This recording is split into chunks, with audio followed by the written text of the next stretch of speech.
Okay, so it is time for a new unit. Our unit is called the Quadrilateral Unit. What does quad mean? Nice. 4.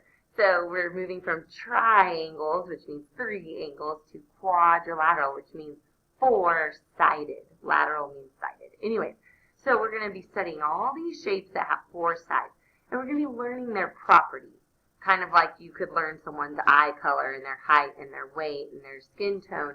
Those are properties of you. We're going to be learning properties of these quadrilaterals. Okay, let's meet all of our new quadrilaterals. We've got good old parallelogram, which is what we'll study today. We've got Mr. Square. We've got our lovely rectangle. We're going to be studying trapezoids. Good old rhombus. And one that not everyone has heard of, but this is called a kite, believe it or not. Not a diamond. It's actually called a kite. I know, so cool, right? So those are the quadrilaterals that we're going to get to know very well this unit. Today we're going to zoom in on parallelograms. We'll learn about these kind of one at a time as we go through the unit. You've already learned about parallelograms in elementary school and again in middle school. They show up a lot in the real world. Here's just 4 random pictures of parallelograms. One of them is good old school bus. When they need to work on those, they can lift them. And that lift, and you'll find those in auto shops as well, is shaped like a parallelogram, advantageously.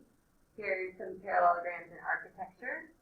Here's another one in architecture. It's like a restaurant overlooking a lake. So it's really pretty, the windows, like a parallelogram.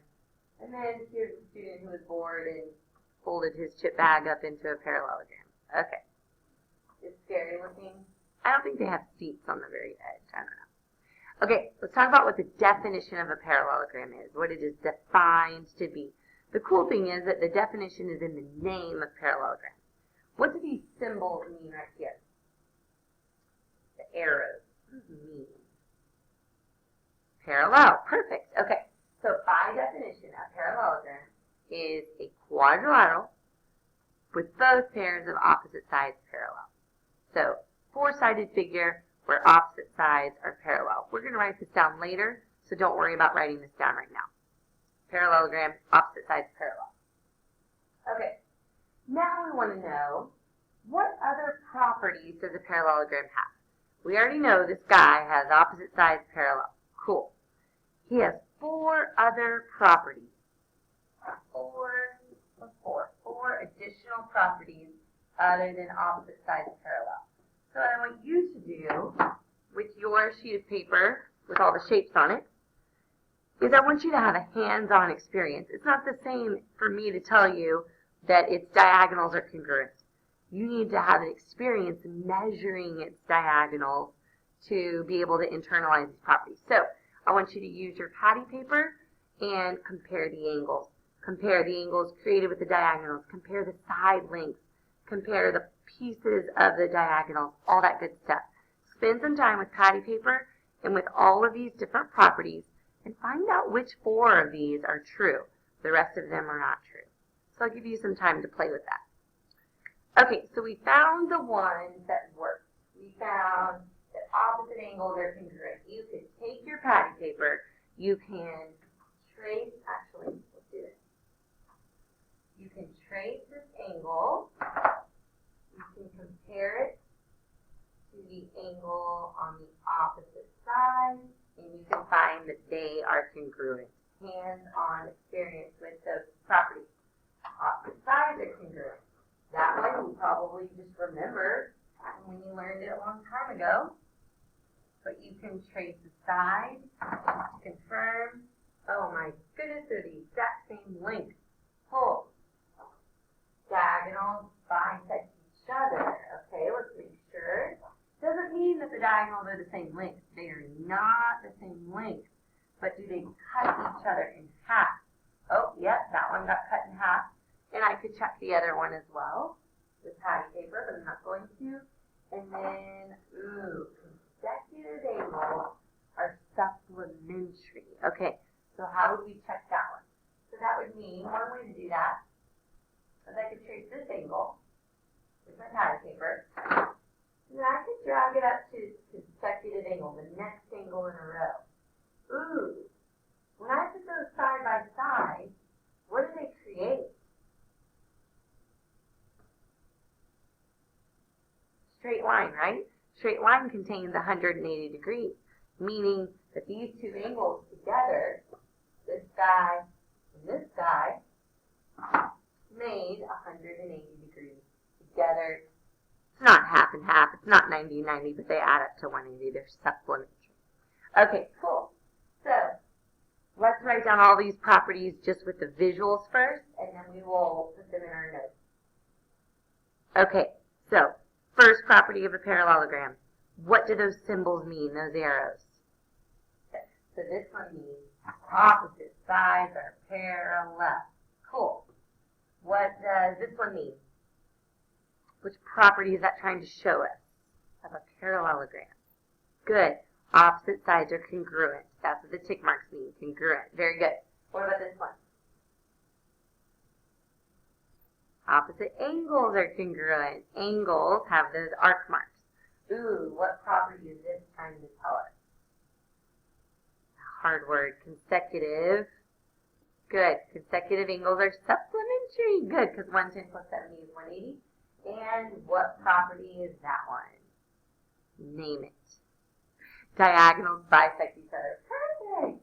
Okay, I want you to get this sheet of paper out next. It is called the Quadrilateral Family Tree. It's like when you call up your family history and you put who births who and who married who and all that good stuff. So we're focusing on just this section for now of the family tree, but we'll fill out this whole guide before our unit is over, of course. So there are 5 different blanks under parallelogram. So go ahead and write those 5 properties down, and we're going to need to start to memorize them. All right, we're going to discover one more thing about a quadrilateral, and then we'll solve problems using all those good properties. Okay, so if I told you, kind of like a proof, given quadrilateral ABCD is a parallelogram, what do you know about triangle ABD and triangle CDB? Mark the picture. Okay, so if we want to think about those triangles, back to that unit where we were proving things about triangles, what do you think is true about those triangles? So yeah, so when we use the properties of a parallelogram, we can beyond prove these two triangles guilty of being congruent. So like we could use, well, we always mark our reflexive property of quality. That's always our first go-to thing. And then we could go with angles, we could go with sides. There's lots of cool things that we could do. We could just do opposite sides congruent if we want. And then they're guilty of being congruent by side by side. You mentioned, of course, if it's a parallelogram, then the opposite angles are congruent. So we've got ourselves some side angle side there. So we can overly prove that those two triangles are congruent. So moral of the story there, we proved it ourselves, is that you don't really need to write this down, but is that when you draw a diagonal, just one at a time, when you draw a diagonal, it divides the parallelogram into two congruent triangles. So it's just good to know, and we're going to kind of use it in some of our proofs later. Okay, so now we're going to do about 4 examples where we are just solving problems about quadrilaterals. You can put this somewhere in your notes. Given quadrilateral ABCD. Okay, sorry about that. Okay, AB equals 5x, BC equals 4x plus 17. Woo! Find the perimeter of ABCD. I purposely did not label this picture with letters because I wanted to teach you how to name a quadrilateral. What's very important is that when you name a quadrilateral, you name it in a circular fashion. Let me show you first how to not name a quadrilateral. First of all, you can put A anywhere you want. You can go crazy and you can start A way down here. Does not matter.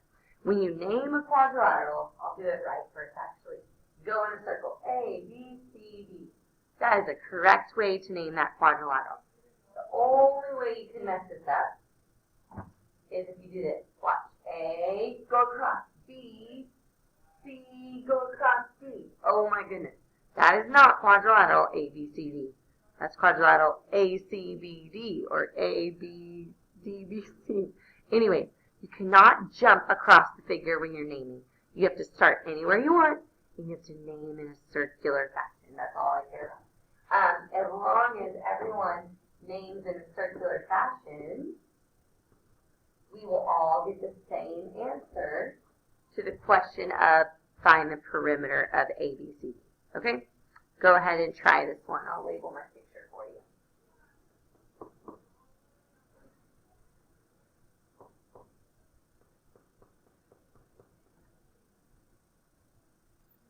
So when we don't know how to solve one of these, we fall back on a property. The properties are the answers to all of these problems. There's a property that says opposite sides are congruent. Yes, very good. Okay, so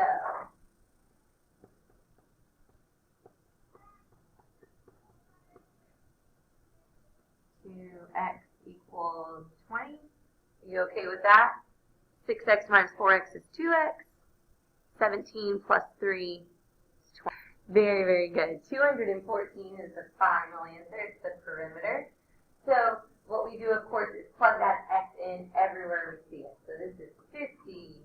This is 50 because opposite sides are parallel. Yeah, opposite sides are congruent as well.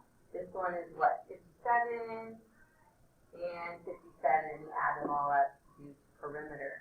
All right, next one. Now we're not going to focus on sides. We're going to focus on the angles. Parallelogram ABCD. We know it's a parallelogram because of the markings. Find x, angle D, and angle A. What property are we going to use to start this problem? Of our 5 properties, which one helps us here? Yes, you're setting the opposite angles equal. Good. Opposite angles are congruent. If the angles are congruent, then their measures are equal. We made the math really easy on all of these. We're not trying to trip you up on the algebra of it. We want you to really show you know the geometry of it. Okay, so we take that 5, we can plug it back in. What does that make this angle? Makes it 20. Angle D makes it 20. Cool. And then what property will we use to find angle A? We can't use opposite angles are congruent because we don't know angle C.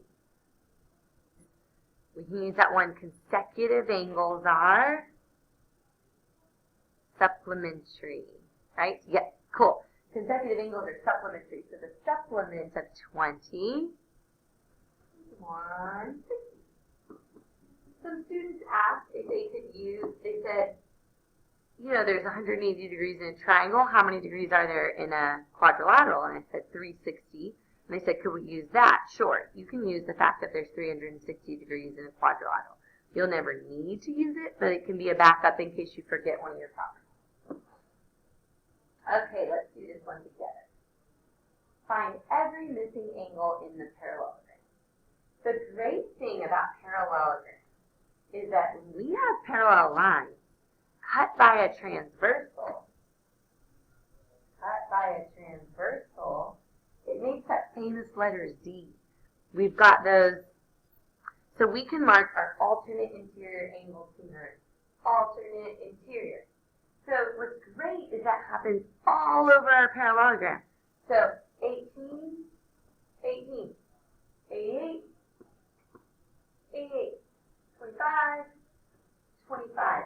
So we mark all of our alternate interior angles because we know they're congruent because we have parallel lines. Okay, so now we're going to need to use the fact, one of our properties. What is the measure of angle A plus the measure of angle D? Okay, good. Consecutive angles are supplementary. So A and D add up to 180. You told me that you added up 88 and 25 and 18 and you got 131. Perfect. So we're going to do 180 minus 131. And I think it leaves us with 49. Alternate interior angle. Awesome. And then we can just use some good old triangle sum theorem. Pick any triangle you feel like, add up the two angles, and subtract from 180.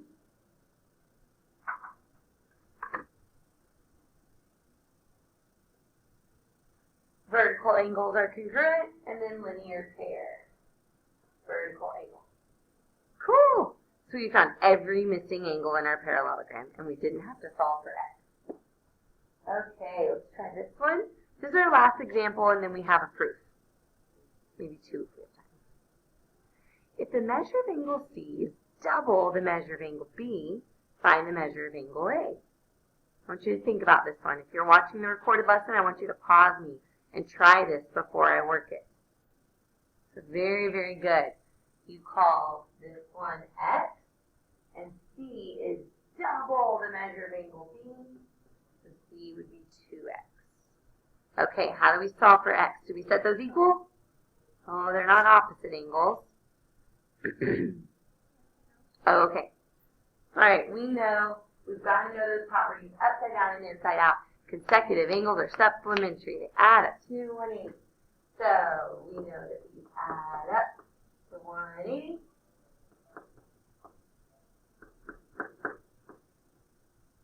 So we have now found the measure of angle B. It is 60. Opposite angles are congruent. Just for fun, we'll do angle B.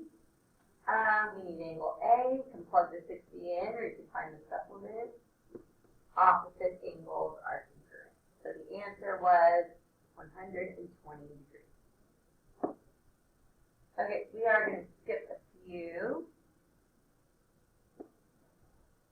so that we can do this proof. That way you'll have done a proof and kind of feel comfortable with it on the homework. Okay.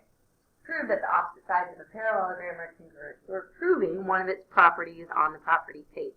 We're going to use the fact that we know it's a parallelogram already. So that's our given. ABCD is a parallelogram. We always write given first. Every time, all the time, you better get that right on the test. Number 1 is given. Okay. Number 2. Well, this is new. Our proof is telling us to do something. Draw DB. That's a statement. Okay, that's new. Whatever. We'll go with it. Draw DB. What's the reason? Well, we know through any 2 points there's exactly 1 line. So that's their reason that the textbook is giving. So there's point B, through any 2 points there's exactly 1 line. Okay.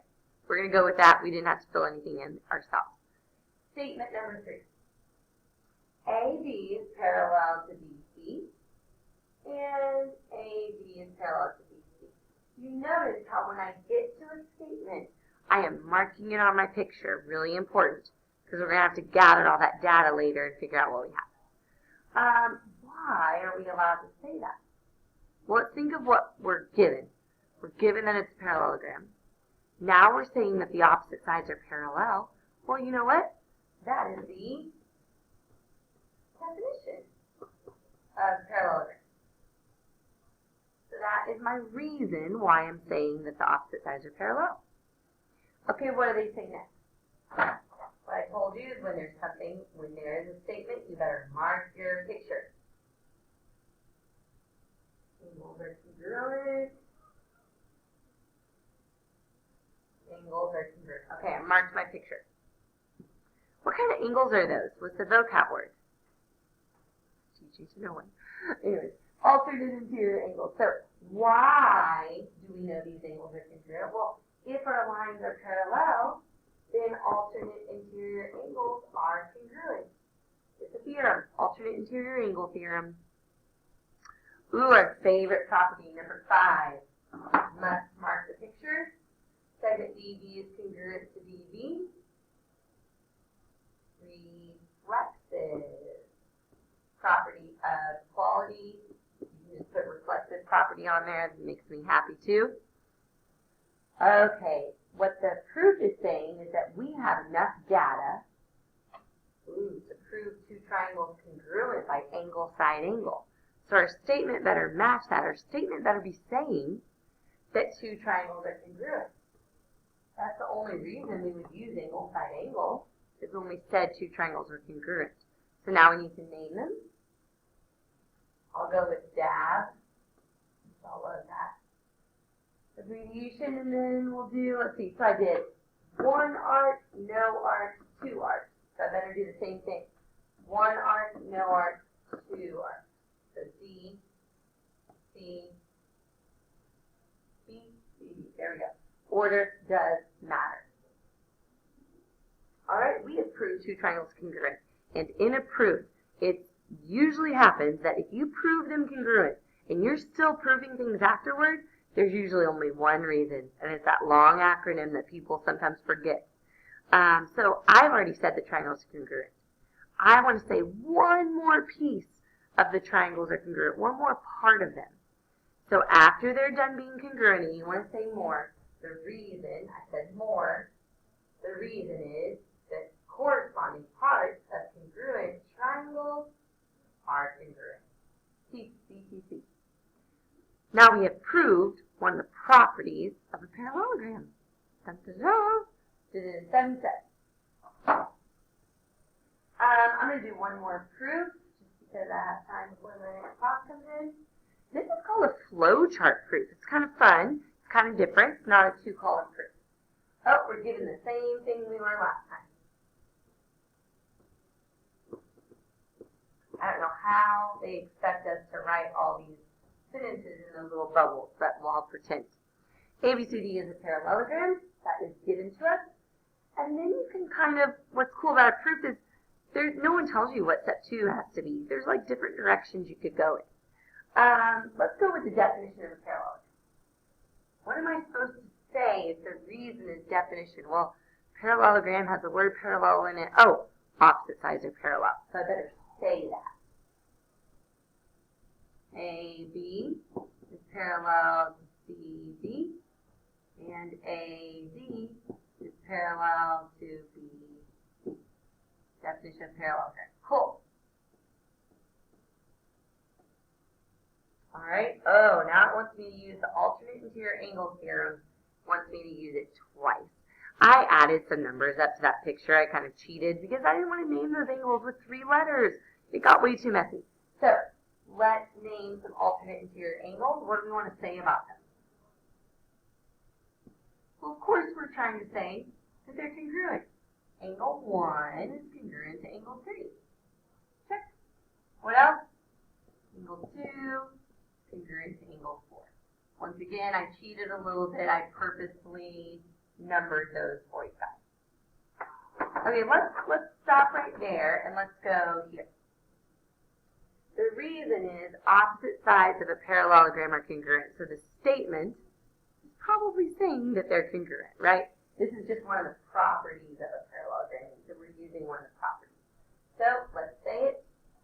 AB is congruent to BC, and AB is congruent to BC. So we're saying they're congruent. The reason is because that's a property. Opposite sides of parallelogram are congruent. Okay, when all of this meets together, what can we conclude? I better mark my picture. Congruent, congruent. Now we're nice and messy. Angle, side, angle, triangle congruence theorem. Well, we only use angle, side, angle if we've decided that 2 triangles are congruent. Which 2 triangles are they? Ooh, be careful here. I'm going to stop and look at what I'm trying to prove. I'm trying to prove that AE, diagonals bisect each other. Oops, new color. It's congruent to EC. That's what I'm trying to prove. So which 2 triangles would help me prove that? It's not those 2 big triangles, because I need those pieces to match. It's probably going to be this triangle and this triangle that's going to help me. Angle, side, angle. Oh, look at that. Angle, side, angle. Angle, side, angle. We have all of the things that we need for that. Cool. We even have extra stuff. I didn't need all of that, but that's okay. I didn't know yet. So triangle, let's call it AEB, is congruent to triangle CED. Now, if the triangles are congruent, I can say by CPCTC, I can say that segment AE is congruent to segment EC. That's kind of like saying the diagonals bisect each other. So we just proved, given a parallelogram, that the diagonals bisect each other. CPCTC.